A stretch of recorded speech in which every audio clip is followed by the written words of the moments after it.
সেদিন আমি সকালবেলা ৮টায় ঘুম থেকে উঠেছিলাম, আর উঠেই ফ্রেশ হয়ে একটু বাদাম আর ছাতুর শরবত খেয়েছিলাম।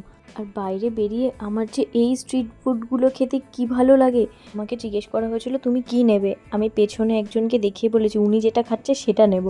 ওরা দুজন খায়নি যেহেতু রাস্তার খাবার, আমার আর বাবার ওইসব কোনো ব্যাপার নেই, আমাদের শুধু একটু ভালো আর টেস্টি খাবার হলেই হলো। তাই আমি আর বাবা রাস্তাতেই খেয়ে নিয়েছিলাম, কি যে ভালো লেগেছিল। তারপর সেখান থেকে আমরা গেছিলাম তনুর ওখানে, বাবাকে নিয়ে সেদিন ডাক্তার দেখাতে গেছিলাম।